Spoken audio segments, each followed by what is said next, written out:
Aquí, en esta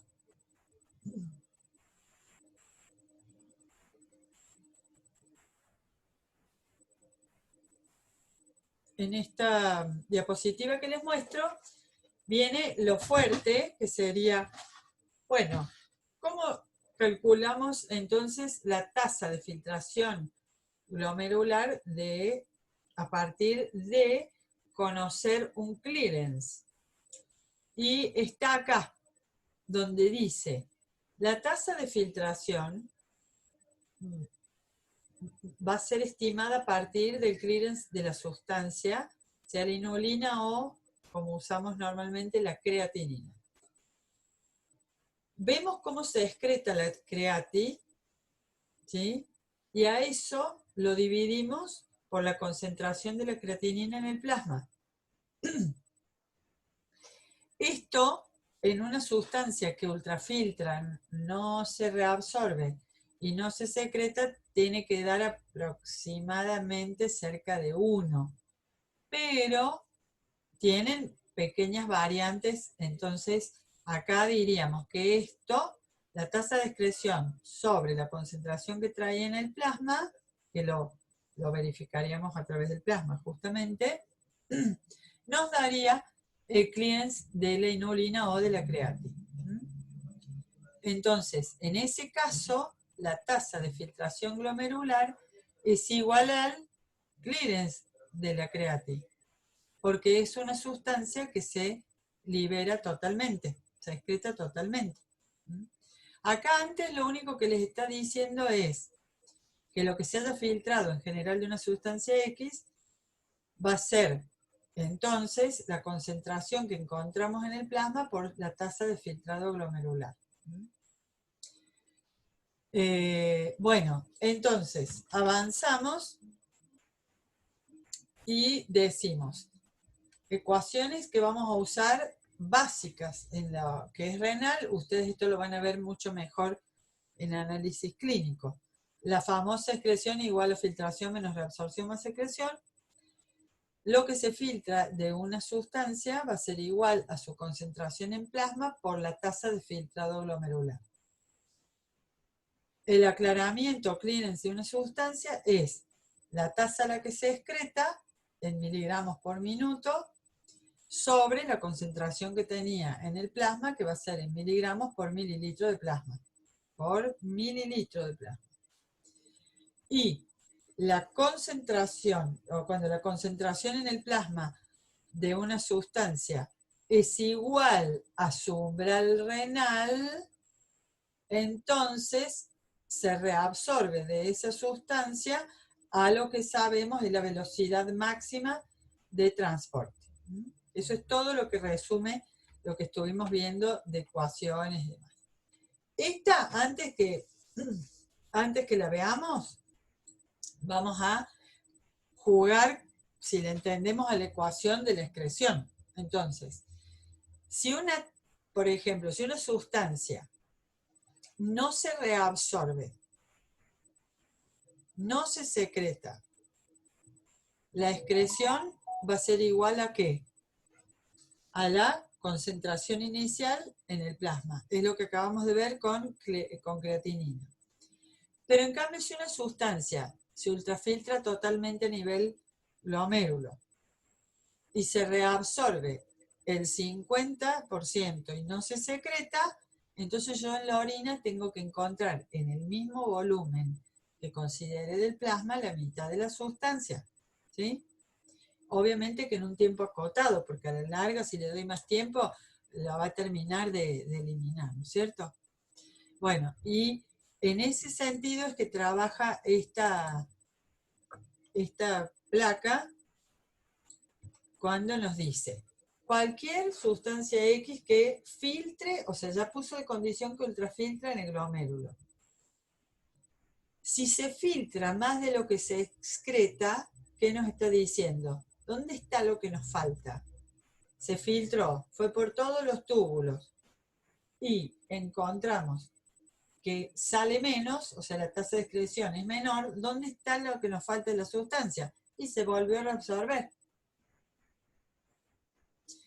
Si la tasa de excreción es mayor que lo que se filtra, piensen ustedes, la tasa de lo que sale de la sustancia hacia la orina es mayor que lo que estaba en el plasma y se estaba ultrafiltrando. Es como si lo hubiéramos concentrado más para salir en la orina. Entonces, si yo había filtrado 100, pero encuentro 200 en la orina, la tasa de excreción es mayor que la del ultrafiltrado o la tasa de filtrado. Entonces quiere decir que hubo secreción de la sustancia. Se agregó más para que salga la orina, ¿sí? Dice de nuevo, si la tasa de filtración es igual a la tasa de excreción, sería la creatina. No hay ni reabsorción ni secreción. Y después vienen 3 más que establecen como leyes con respecto al clearance. Clearance de X es menor que el clearance de inulina o de creatina. Quiere decir que hay, supongamos el clearance de inulina, como habíamos dicho antes, 4 en 100 mililitros, en el ejemplo que pusimos. Si una sustancia tiene un clearance que es menor, ven que está el signo menor, me está diciendo que sale menos de esa sustancia por cada 100 mililitros. Entonces quiere decir que se está reteniendo algo de esta sustancia en el riñón. Quiere decir que esa sustancia se reabsorbe a nivel renal. Algo. Si me dijera el clearance de X es 0, entonces quiere decir que se reabsorbió toda. No hay en la orina. Y la tasa de excreción vale 0. Si el clearance de una sustancia es igual a la inulina, pasa lo mismo que la inulina o la creatina. No es reabsorbida ni secretada. Si el clearance de una sustancia es mayor al clearance de creatinina, ¿qué nos está diciendo? Salen más sustancias por minuto, entonces quiere decir que se secreta la sustancia X. Eso espero que se entienda, porque, bueno, esto cerraría el tema, ¿sí? Lo único que les comento solamente para que lo sepan. Estas son las figuras que trae el Silverton nuevo, que las trae juntas, no las trae paso por paso en el PPT, pero está mostrando exactamente lo mismo. Dice, aclaramiento renal, relaciona el aclaramiento o clearance con la excreción. Para simplificar, se supone que el 100% del volumen filtrado es totalmente procesado, reabsorbido, y cada figura está mostrando lo que pasa en el minuto. Entonces, el aclaramiento de inulina o creatinina es igual a la tasa de filtrado glomerular. 4%, filtran 4%, se excretan 4%, porque no hay reabsorción ni secreción. Sí me interesa que veamos este, que es el de glucosa. Clearance de glucosa, importante porque lo van a hacer para todos aquellos sospechados de hiperglucemia sostenida, o sea, que pinta diabetes. Normalmente dice toda la glucosa que se filtra se reabsorbe, claro, porque es útil para el organismo y si está en concentración normal en el plasma, la queremos toda. Entonces acá supone de nuevo 4 moléculas de glucosa por cada 100 mililitros. La glucosa obviamente que ultrafiltra a nivel glomerular porque es pequeña. El resto de la glucosa no filtrada va a seguir, por supuesto, por los capilares peritubulares. Las 4 entonces moléculas de glucosa por cada 100 mililitros pasan por minuto, en este ejemplo, a la porción del contorneo proximal. Pero la glucosa sí es reabsorbida. Se ponen los canales GLUT y demás para reabsorberla. Entonces, se espera que estas 4 pasen de nuevo a la sangre y que acá la tasa de excreción por minuto valga 0. Mientras nosotros traíamos 4 por cada 100, pero ahora le hemos agregado 4 más. Quiere decir que la glucosa pasa a concentrarse en sangre y baja en la orina definitiva. Por lo cual, si yo traía 4, la desvié desvié 4, acá siguen entrando 4 glómerulos, pero yo entre 4, supongamos, a la porción tubular, pero luego la reabsorbo, o sea que lo que yo le había quitado el plasma original se lo estoy devolviendo. Entonces, ¿qué encuentro? Que en los 100 mililitros de glucosa de glucemia, o sea, en plasma, está reabsorbida al 100%, y entonces, ¿cuánto vale el clearance o aclaramiento de glucosa? Bueno, no sale glucosa a la orina, por lo tanto, en el minuto vamos a encontrar que 0 glucosa va a aparecer por mililitro en el minuto y por lo tanto el clearance vale 0.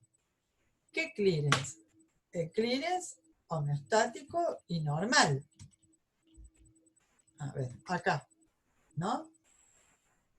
Nosotros tenemos la tasa de filtrado glomerular, que sería para la glucosa, si pasara completamente, sería igual a su clearance, ¿sí? Pero como se reabsorbe y no aparece nada, entonces esta ecuación no nos sirve para glucosa porque es reabsorbida. Entonces, lo que hay que sacar es esta. La tasa de excreción de glucosa, ¿sí?, vale 0. ¿Por qué? Porque la concentración en plasma, si la suponemos 0, fue reabsorbida totalmente. Entonces su tasa de excreción vale 0. Por más que acá yo tenga 100 en el denominador, esto vale 0. Y entonces, ¿qué me queda? Para la glucosa, me queda entonces su aclaramiento en un riñón normal 0. Ahora, investiguemos qué pasa si esta persona es diabética y trae mucha más glucosa que la normal. ¿Va a ultrafiltrar? Sí, va a ultrafiltrar mucho. ¿Cuánto? Y todo lo que puede que trae en plasma. Va a reabsorber algo, pero en realidad acá está saturado de glucosa. Por lo tanto, algo de la glucosa va a empezar a aparecer en orina. Y entonces el clearance no me va a valer 0, porque me va a aparecer algunos miligramos de glucosa por minuto en la orina. ¿Estamos de acuerdo? Otro que hay que saber es el aclaramiento de la urea. ¿Por qué? Porque la urea, que está graficada acá con crucecitas, ultrafiltra a nivel renal y entonces me aparece por cada 100 mililitros y por minuto 4 ureas, como hacíamos antes, 4 por el cuadradito de cada 100 mililitros. La urea pasa por los túbulos renales, pero es reabsorbida en el proximal. Entonces, sí pasan ureas, pero no todo. Por eso se dice que la reabsorción es parcial. Por eso de acá de 4 me reabsorbe 2. Entonces, yo tenía 4 en el plasma, pero en la orina excretada me va a aparecer la mitad de la urea. ¿Sí? Entonces, por minuto me aparecen 2 ureas excretadas. Y esto es normal. ¿Dónde están las 2 que me faltan? Significa que fueron reabsorbidas.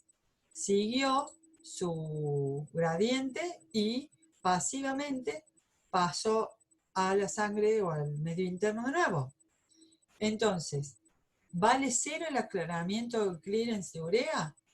No, porque en realidad me aparecen 50 mililitros por minuto de esas 4 o esas 2 moléculas de urea. Por eso decimos que la urea siempre se reabsorbe en forma parcial y la cantidad en la orina va a variar de acuerdo a estos gradientes. Cuánta urea había disponible en el plasma, básicamente, es lo que va a manejar el resto. Cuánta urea va a ser excretada y su clearance.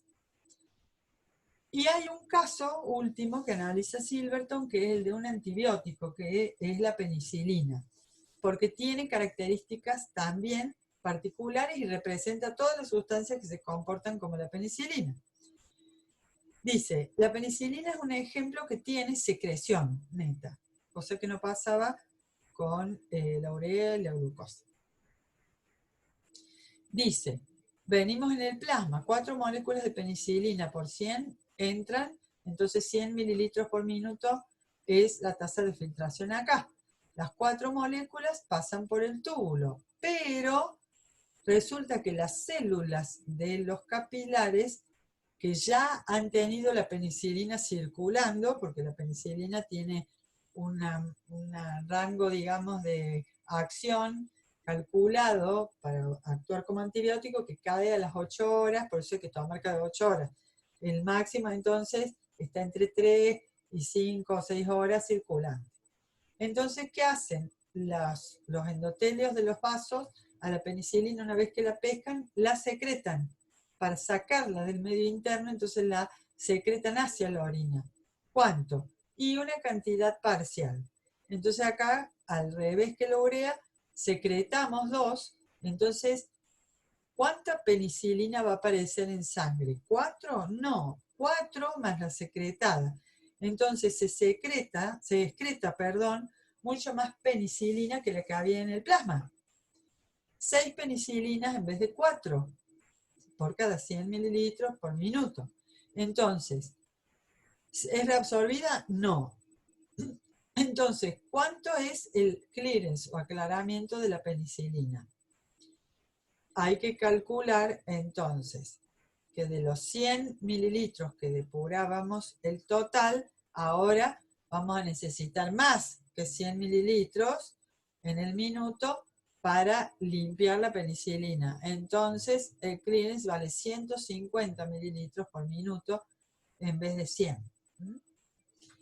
O sea, o nos lleva más tiempo o más volumen. Pero por eso es que cae tan rápido y hay que volver a dar una dosis de este antibiótico, ¿no? Bueno, ¿cómo sabemos que hay una secreción neta de penicilina sin poder ver el gráfico? Bueno, porque la tasa de excreción es mayor que la tasa de filtración. O sea que hay secreción neta. Esto es lo que les dice acá. Si el aclaramiento de una sustancia es mayor que la tasa de filtración, entonces hay secreción neta. Bueno, esto nos permite entonces terminar de alguna forma el manejo de las sustancias a nivel. Una vez que sabemos que son ultrafiltradas, qué es lo que ocurre dentro de la nefrona y utilizar al clearance y a la tasa de filtrado como dos valores importantes de conocer para poder estimar si el riñón está funcionando bien. ¿Por qué?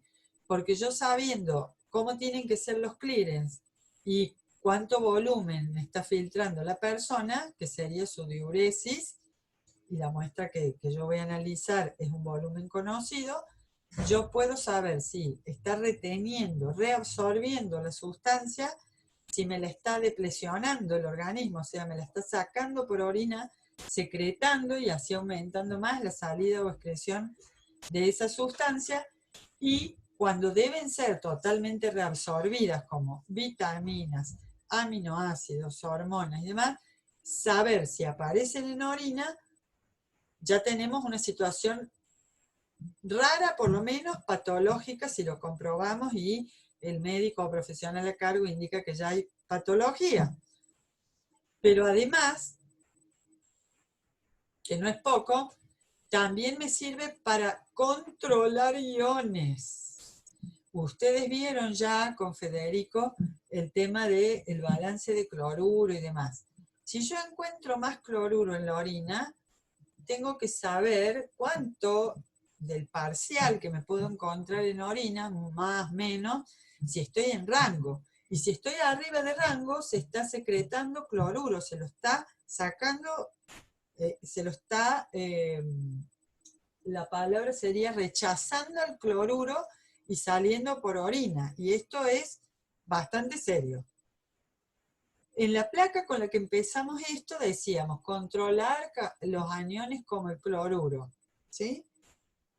Controlar los aniones que están haciendo balance de pH, por ejemplo el bicarbonato.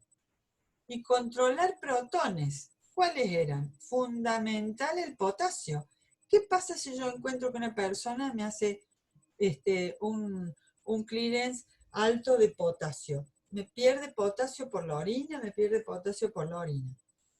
La dieta es bastante rica en potasio en general. No es un problema tener potasio de la dieta, pero si uno empieza a eliminarlo y secretarlo a nivel urinario, empieza a bajar, bajar y bajar del medio interno, y entonces vamos a tener serios problemas con los potenciales de membrana, vamos a tener problemas con la agudeza nerviosa, digamos, el pensamiento, vamos a tener problemas neuronales, vamos a tener probablemente problemas sensoriales, abatimiento, caída, y a nivel muscular vamos a tener un agotamiento, una fatiga, una sensación de fatiga y de necesidad de descanso constante, en fin.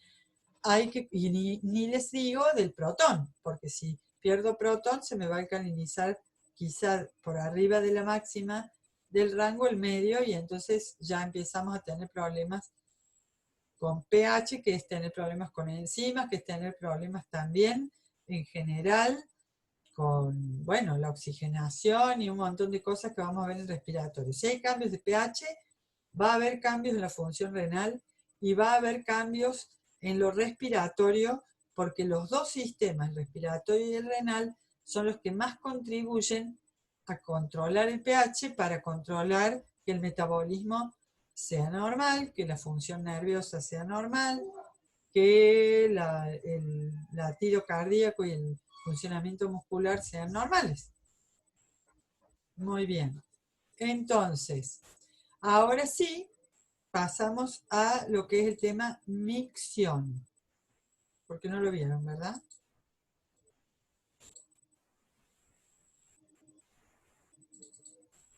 Ahí está. Bueno, la micción es el proceso por el cual se elimina orina desde los uréteres se carga la vejiga urinaria. La vejiga urinaria solo funciona como reservorio de la orina, no la modifica, y cuando la vejiga, que es lo que está representado acá con esta formita tipo globo, cuando la vejiga ha acumulado un volumen de orina, bueno, que puede ser más o menos entre un medio litro, 350 mililitros, o depende de cuántas veces va a orinar la persona por día, pero acuérdense que la diuresis normal de un adulto es de 1,5 litros. Entonces, si la persona retiene mucho la orina, bueno, puede que orine solamente 2 veces por día, no es aconsejable para nada. Lo aconsejable es ir a miccionar más veces por día, que los volúmenes sean pequeños, porque la vejiga, mientras se distiende, está presionando otros órganos en el abdomen. Bueno, entonces, desde los uréteres vamos a ir cargando a la vejiga, que, como dice acá, en primer lugar está en reposo. Para lo cual, la vejiga tiene que tener cerrados sus esfínteres. Y los esfínteres son dos. Hay uno interno y uno externo. El liberar el externo es directamente dejar que la orina fluya hacia la uretra y la uretra en el meato urinario afuera. Entonces, cuando yo orino es porque tengo relajado, o sea, abiertas las células del esfínter externo. Pero el esfínter externo es músculo esquelético, es un estriadito chiquitito que cierra y abre.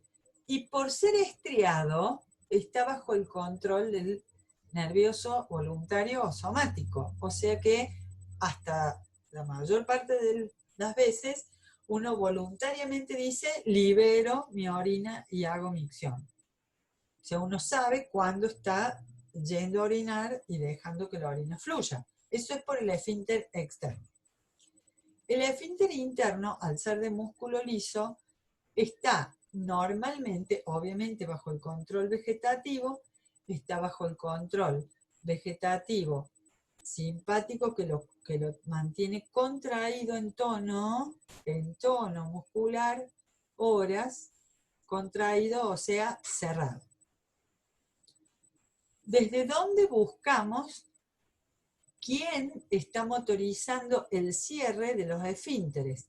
Bueno, nos tenemos que ir como corresponde a la columna sacra, y en la columna vamos a encontrar dentro la médula espinal y un sector que tiene una motoneurona que está disparando sobre los esfínteres para cerrarlos. Por supuesto que, como hay un control voluntario del esfínter externo, la señal tiene que venir de mi cerebro, de la corteza cerebral. O sea que de la corteza cerebral yo bajo una motorización que por mi médula aparece en un nervio sacro que sale, y si disparo la orden, abre entonces el esfínter externo, o sea, lo mantiene cerrado, pero también la orden para abrirlo tiene que partir de allí. Una vez que la vejiga está completa y llena, como en el gráfico de abajo que dice el momento de la micción, allí ¿qué ocurre? Tenemos una señal que tiene que decirnos a nosotros que está llena la vejiga, o sea, lo que decimos, tengo ganas de hacer pis. O sea que hay una sensorialidad. Eso es una neurona que está metida en la pared de la vejiga, muchas por supuesto, acá hay una sola. Esta es una neurona sensorial que parte de la vejiga, que está llena, y eso, ¿cómo se siente en la pared de la vejiga? Como una distensión. Acá es donde estaba el epitelio de transición que se permite estirar. Pero esa neurona sensorial es sensible al estiramiento. Entonces, cuando aparece un estiramiento de sus dendritas demasiado larga, dispara, o sea, cambia, se despolariza y pasa a potencial de acción. Descargando, ¿dónde? Adentro de la médula, a otras dos neuronitas que se conectan con ella, que son intermediarias. Esta neurona intermediaria, la primera, recibe la información demasiado distendida la vejiga y dispara estimulando, por eso hay un más, estimulando con una neurona del parasimpático a la musculatura de la vejiga para que se contraiga y presione sobre el contenido de la orina. Esto es para vaciarla. Mientras que si hago esto pero no abro el esfínter, lo único que hice fue aumentar la presión. Entonces, por otra neuronita intermediaria o intercalar, se conecta con otra motora, la motora tónica que estaba acá, que ahora va a ser inhibida, por eso el menos, y al dejarla suelta, deja de contraer el esfínter, y entonces el esfínter interno se abre y el externo voluntariamente también lo acabo de abrir. Entonces, como les dice acá, en 3 el músculo liso se contrae, el esfínter interno se abre en forma pasiva, el externo lo relajamos porque dejamos de cerrarlo con estas motoneuronas. Una vez que la vejiga se distienda, ¿qué va a pasar?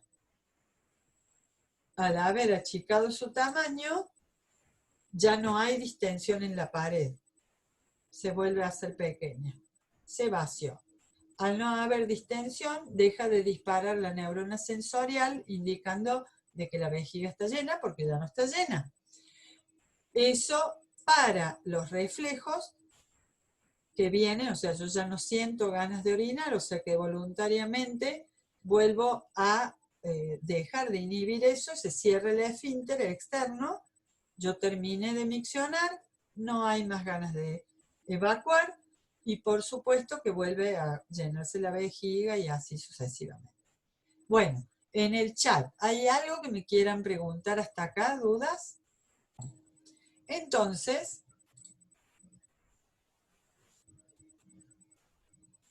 vamos a pasar a terminar con los balances.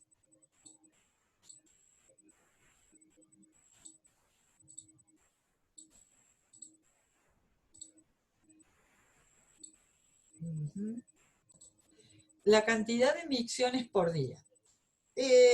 Acá importa fisiológicamente primero que se miccione el volumen normal, o sea que una persona no tenga ni poliuria, digamos que sería que orina más de lo que debe, ni que orine de menos, ¿sí?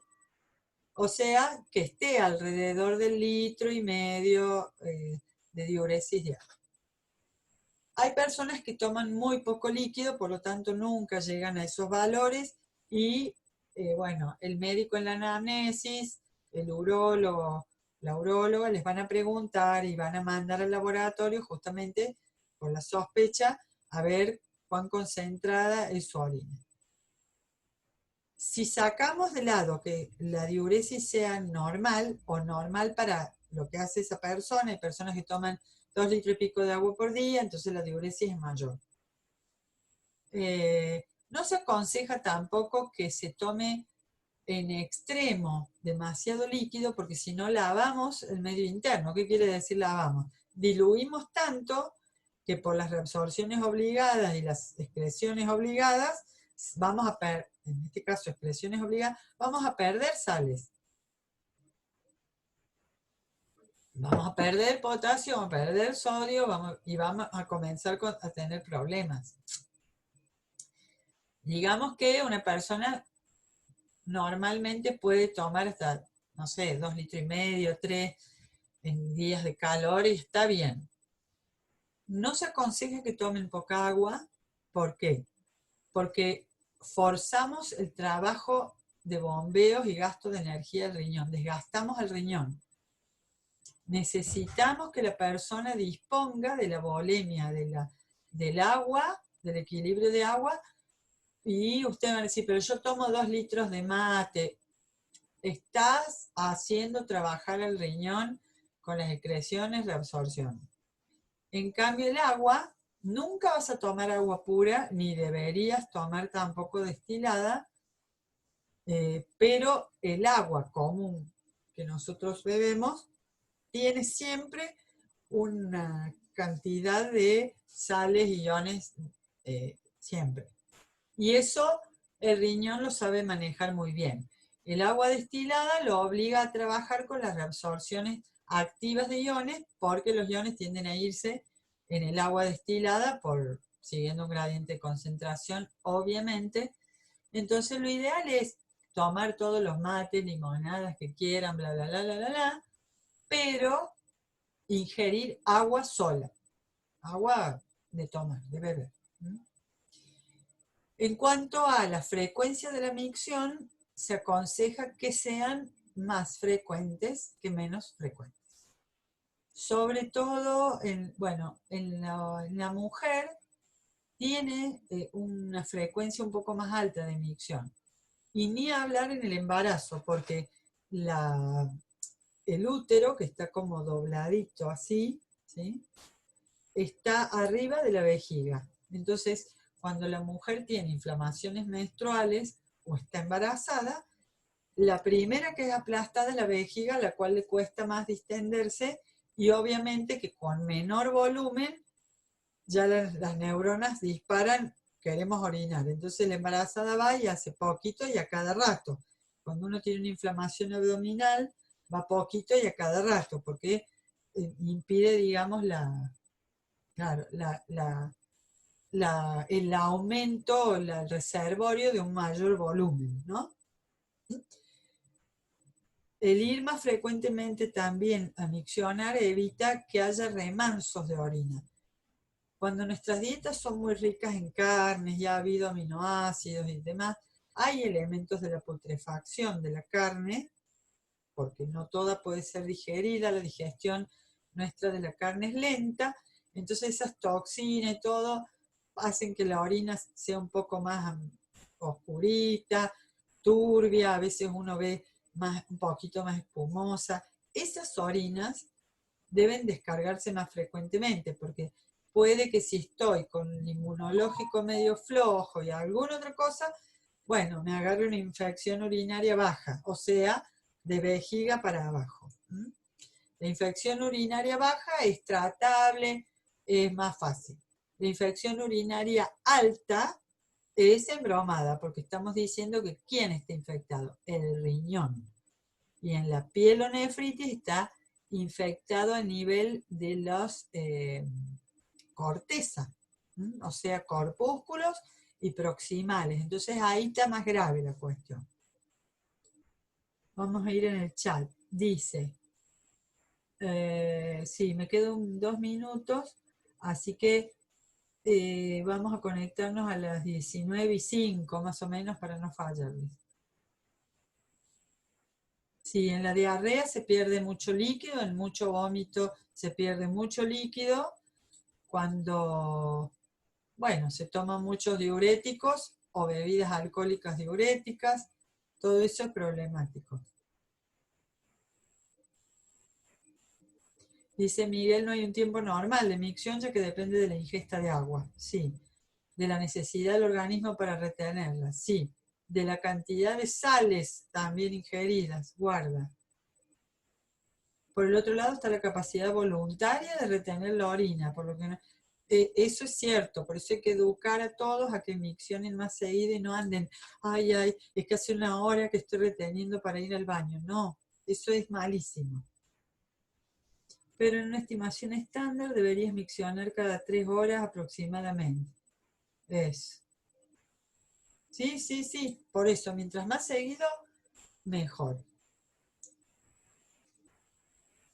Bueno, las infecciones urinarias no solamente están relacionadas a la frecuencia de micción y la cantidad o volumen de agua ingerido diario y demás, pero sí están asociados a retención de orina.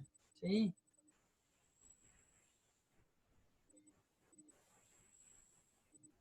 Bueno, en las infecciones urinarias,